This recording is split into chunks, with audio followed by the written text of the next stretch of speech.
I'm kind of at a little bit of a crossroads on what I want, because I think what I want on there's a couple things.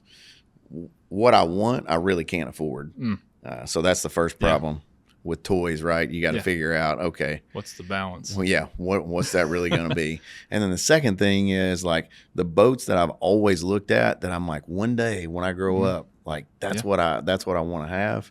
I'm not sure it's practical. So like the Vikings that you see in all the sport fishing tournaments, that's what I really want. But like, for example, if I was down there by myself and I just wanted to take my boat out, you're not taking that boat out. Like you have to have at least one other person with you. Yeah, at least have to have a mate. And like if just me and you went out, that boat would be such a handful. Like it would be very, very hard for us to do anything. Where I could get what they're calling like they were calling this one an SUV. It's basically like my dad's old Pro line, which was a 23. You probably went out on that boat as a kid. Yeah. All right. It's like that boat on steroids. Imagine that boat being 45 feet long. Oh my gosh. With like the down below. Yeah. Like you could go in and you actually have like you could stand up. Oh, wow. And it's AC'd. But then when you look at the price on a boat like that, I'm just shell shocked. So I can only imagine. So where I'm at right now is I've looked. My next phase is test ride and see, and then decide. But there's not going to be like one where you're like, hey, dude, that checks all the boxes. There's not going to be one that does. So what's the vision? Just keep it down in Florida and have it for a weekender, or? Well, so I got the house I have now has a 70-foot slip. Okay. That was my next question. Okay. All right. So you hadn't. You said you were looking at a couple, but all right. So what happened is I found a house and it had the slip. Okay. But my other house had to sell first. So I'm like, okay, well, let's try contingency. Luckily, the house that I wanted had been for sale for a little bit. So they signed off on it. And like, well, actually, Adam Howe, our director of this, he and I were hanging out in L.A. We were getting ready to go in a speakeasy. Oh, this is also right before my kidney stone hit. Oh, so it's Adam's fault. I'm not sure. But get a phone call. They're like, hey, we got an offer on your house, full price. But there's one catch. I'm like, what's the catch? They're like, they want to close in 13 days. And I'm like, hey, let's go. Let's do it. I hang up that phone, go sit in the speakeasy. Go sit in the speakeasy with my fiance and his wife. Yeah. And as soon as I sat down, I felt like I got drop kicked in the back. And that's how my kidney stone started. So I went from like super high as far as you can get on good news to like, oh my gosh. So did you actually get it all pushed through? Oh, it's done. Yeah. Awesome. But I still haven't been there since I've owned it. So you made the sale on the one and then turned around on the other one and said, let's go. Yep. Awesome. Yeah. And so naturally with a boat slip, you can't own a house with a boat slip and be empty. That's just against the rules. So our next procurement planning session, I think we know where it's going to be. Yeah. I mean, we just got to get a vessel. Just let me know the date. I'll make it work. I think I know the boss man, so we can work something out. That's right. That's right. Well, Chris Capps, it's good to have you on an episode of Cliff Notes. How are you doing? Absolutely. Man, I'm great. All right. I'm great. Tell me something that you've got going on that's notable in your life. I know one thing for sure, but I don't want to answer for you. Notable in my life. Well, the biggest thing is I've got a little 17-month-old at home. Little man. He's grown every day. He's to the point now to where he can say, Dad, Dad, Dad, Dad. And he'll be FaceTiming me and we can do knuckles over the phone. So we're getting to the point where it's real hard to be away. Yeah. So, yeah, he's man, just never realized how much it was going to change my life for the better. It's incredible. Yeah, you can't quantify that. Absolutely not. Until you experience it. Not at all. Not at all. I mean, even now, like I'm 34. So looking at the way my dad interacts with me now, it's through a whole new lens. We were doing something the other day, and I asked my wife, I was like, why is my dad doing this so over the top? And then it clicked.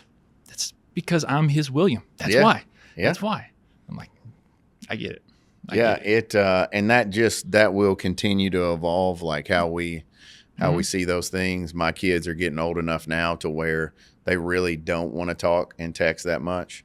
It's almost a pain in the butt. Yeah. For you feel like just to say, hey, would you like to go on a trip to Hawaii or what? I mean, it's just like you didn't text me back or anything. They're like, well, I was doing this or I was doing that. But then I hear my mom. She's like, hey, I sent you a text and you didn't text me back. And I'm like caught in the middle. I'm like, oh, I know how mom's thinking, because that's exactly how I'm thinking about what my kids were doing. She got you. Yeah. So it just keeps going. So you said, how old is he now? He is 17 months. Okay. 17 months. So we're almost to that 1.5 year marker. Almost. And he's sleeping good? Oh, dude. He's been the easiest child from what I have heard. He's been sleeping most nights, all night. So, of course, my wife has done an incredible job. So she's got him on a great schedule, and he's taken to it really well. Let's go ahead and build Lauren up here. Might as well. She's incredible. She's an incredible woman. I mean, I don't know. Yeah, I don't know what she's thinking being with you. I think we need to get her vision checked and all this. Yeah. I tell you what, she just got lucky is all she got. She got lucky. Well, she's a very special lady, man. Both of you guys, I mean, talk about feeling old. I remember when you both were born. Oh, yeah. It's just like, and now I told somebody, well, we were at dinner the other night, and I said, we went on a business trip, and it dawned on me that of all the people who were in the car, I was the oldest.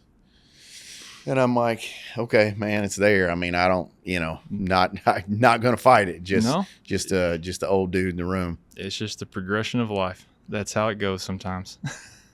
So talking about progression, you've been with Tungco for how many years now?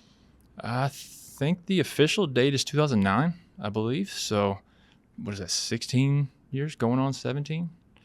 And refresh my memory, but did you start with Tungco or Cuda first? So officially, I think it was Tungco. So I came in just doing some summertime work. Yeah. So I actually started out down on the sorting tables, sorting through materials, and went from there. I think that we hit I think it was wintertime. I worked through the summer, and then once school started back, I think we hit a time where it was like, hey, we've got enough people, really don't need work, but Cuda has an opening. So I think that the time that I sorted was maybe 12 months, maybe something like around that area. And then, so made the transition over to Cuda, and picked up starting to run on the line, pulling material, working on all of the pinner bits, and started what was 8 or 9 years, I believe, there. So yeah, that was kind of where I started. So you've progressed your way all the way to now you're in the procurement department. And do you have like a real focus on something, or you're like, hey, I'm part of the procurement team and my job is to buy? Like, there's not anything I turn down. I'm looking at whether it's hard scrap, soft scrap, stuff with iron on it. Like, what all are you looking for? Yes, all of the above. Yes. Yes, all of the above. Go and get it. So I guess the real specialty, or kind of my area of expertise, would be in the asphalt milling industry. It was one of my specialties. So focusing in on working with all of the contractors and subcontractors on a lot of the used milling teeth that we would purchase and bring back in. So I think I do maybe 95% of that particular supply. And so outside of that, going into a little bit some other industries, some more of the mining grade type materials is where they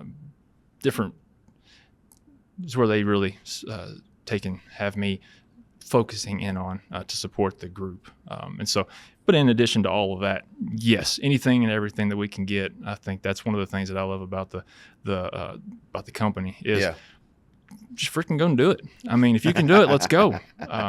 Whatever it takes. And then, I mean, I've had great opportunities put in front of me. And it's like, hey, what can you create? What can you do?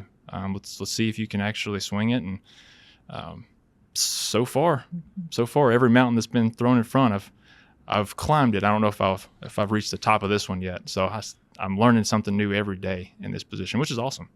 Do you feel like your time in the plant, like where you were saying, hey, I had to sort material, I had to do this. I mean, really, if you think back about your time out there, most of the jobs you touched in some way, shape, or form. I mean, some of it may have been like at an arm's length a little bit, but you were really involved in so much, from disassembly to assembly to inventory to logistics. How much do you feel like that has impacted what you're doing today in your role in procurement? Oh, it's been it's hard to even put words on it. It's given me so much confidence in what I'm doing, just because I'm kind of the start of our whole process. So whenever I make a deal, I'm looking at different material types. I already know just about every single step that material is going to have to go through. So for me, it has made me to where I can make decisions a lot better. And if there's something that's coming in that I know is going to be a little bit more difficult, then all I have to do is pick up the phone to one of our team leads or plant managers and say, hey, look, this is what I've got going on. This is kind of outside of the normal. Just pay attention to it. And I think that has reduced some of the obstacles that they may run into. Yeah. And then on a materials knowledge basis, I mean, there's no replacement for that. Having the ability to go through those different positions and to learn hands-on. Yeah. So when you look at something, you can actually look at an image and know, hey, this is probably what I'm buying. Because, I mean, after all, in the scrap world, nobody would ever try to pull something over on you and sell you something that it wasn't right. There's never high speed mixed into that drum of carbide. Never. Yeah, there's never high speed or gears or anything else in the material whenever it comes in, right? It's just always pristine and ready to go. Real nice. That's really nice. Well, right now we are experiencing unprecedented, never before seen pricing. Like, it's through the roof.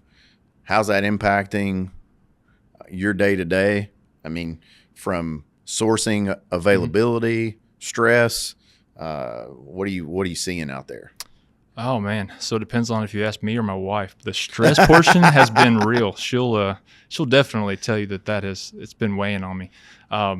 But it's been awesome. I mean, this is a market to where basically me as a buyer, I can basically go out and do whatever I want to do. I can make some strategic moves, get some deals done, and I've got the backing to do it.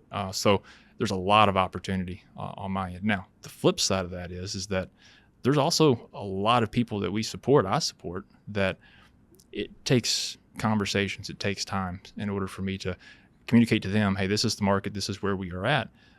This is what we are thinking we may see, and just trying to work through those relationships. Because if I can support the companies that we do business with and make it to where they can offer good pricing, like say in some of our recycling yards that we support, then that's going to help us out and help that relationship. So that has been an ongoing conversation daily. Yeah. So the phone calls, the text messages, the emails has been at an all-time high for sure. I'm just trying to get everything done, and we've got people calling so much throughout the day. It's just how do we get all of this stuff done? Yeah. So yeah, I know one of the things that keeps surprising me is we're getting a lot of calls, from what I understand, for people looking to actually buy material from us, and I guess it's well, we don't guess, we know it's coming from the squeeze of materials not coming in from China. So every day I've got somebody telling me, they're like, did you know that these guys are buying tungsten and they're putting it in this? I mean, Josh McKnight told me the other day about a guy who bought it for his telescope. Like, he has some super high-end telescope, and he buys tungsten weights to put them on his telescope feet. I'm like, that's got to be some kind of special telescope, and pretty good size. Yeah, that's wow. I don't know why you would spend the money to use tungsten for that purpose, but hey, to each their own. To each their own. Wow. How do you think right now the suppliers or customers are valuing trust? Because, I mean, commodities always tend to trade at they're a commodity because we call them that because they're special, they're valuable, right? But how do you feel like, especially in today's environment with tight supply, the material is at an all-time high price, where does trust come in with suppliers and customers, and how do you, or how does Tungco kind of help settle the nerves of what's happening in the market space today? Funny thing, so I just had this conversation probably 30 minutes before we sat down here. Okay. So the reality is that, like you said before, we've never seen a market like this. If you go back over the past 30, 40 years, there has been spikes in the market, never to this level, not even close to this level. And after every one of those, you see a correction. That's just the way that markets flow. And I think that we will see another one now. And so the market has increased to a point to where the risk is very real, very real. If the market corrects and we see a 30% correction, even a 10% correction, that's going to hurt a lot of different places, a lot of different companies. Some companies may not even make it through that. Right. So I think that the trust portion of it is as important now as ever, because at the end of the day, like if somebody can give you a 2% increase on the pricing, that's great. But whenever the market turns, how are you going to navigate that? How's that going to? How are you going to be able to insulate yourself? Like, sometimes it's not all about the dollar. Yeah. Or if they offer you 15% more and shave your weights. Yeah. Exactly. Or worst of all, they pay you 50% up front, but that's the only 50% you ever get after you've shipped your load, right? That's one of the number one.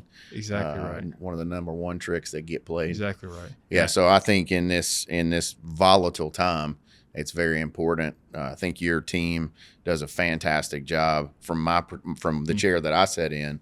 When I talk to your all suppliers, that's one of the things that they talk about is, hey, I trust these guys to do what they say they're going to do. They don't back up on me. If you give them a price, you honor that price, even if things turn.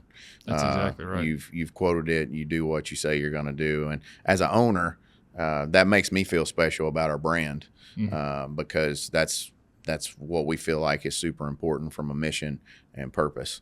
So kudos from me as the owner of the company. You guys do a fantastic job on that. Oh, yeah, certainly appreciate that, for sure. I mean, I think that just goes back to the whole state of the business. I mean, you guys give us the opportunity to go in and make some of these moves and to support these guys in the way we see fit, giving us some good guidelines along the ways, putting in some good frameworks. But yeah, it's always great to hear some affirmation there. But I appreciate the opportunity to be able to do all those things. I appreciate everything you do, and the affirmation might be on your left wrist there as well. It could be. You want to tell me a little bit about what when'd you get that, and what's that stand for to you? So I'm not sure on the year. Is it 21? Maybe 20. One of the two. That's kind of irrelevant. But so at that time, that was my going out of a different role, from the director of operations chair over to the into the purchasing team. And at the time, I think that this is the first time that we had actually opened up the MVP award. Yep. And like you had mentioned previously, I've had a really long tenure within the company, have great relationships with everybody internally, went through a lot of different positions. And that year, the way that it was structured was everybody just wrote down a name and dropped it in a hat of, hey, who's the best team member? Who is, without a doubt, the guy or gal that we cannot do business with, or you want to have on your team. You don't want to have to do business without him. Yeah, everybody wants this guy on your team. And just so happens my name was put in more than anybody else's, which for me it's unbelievable. It could be a Timex, but to just know that there was so many people within the company that felt like that they wanted me on their team enough to write my name down. Man, it is definitely affirming. That's sure. Awesome. But it doesn't hurt that it's a Rolex. It does not hurt at all. It doesn't hurt that it's a Rolo. By no means. but it is for sure. The most important thing about it for me is just the story behind it. That's right. It means a lot. Absolutely. Well, man, you are definitely worthy of the title, most valuable player, and wearing that Rolex. And from me, I'm super appreciate team members who stick it out with us. It's not always easy. Markets aren't always easy. Work cultures, sometimes we get it right. Sometimes we're way off, and we got to bring it back to center. And not to mention, you've been with us through times that were really good and times that weren't so good. You were with us through the pandemic. And so that means a lot to me. And so to have you as a guest on Cliff's Notes is an honor for many reasons, but thank you for everything that you do for the company. And 2026 is looks like it's gonna continue to be a wild ride. So we'll have some fun. And next time we come back on here, hopefully we're still singing that we're riding the wave, but we'll see where it's happens. We'll see what happens. I may need a vacation by the end of the year after this thing is all said and done. We'll take one together and get on the boat. That's exactly right. What's going to be needed for sure. For sure. All right, man. It's been great to have you on. Appreciate you. Absolutely. Appreciate the opportunity. Take care. Sure. Yes, sir.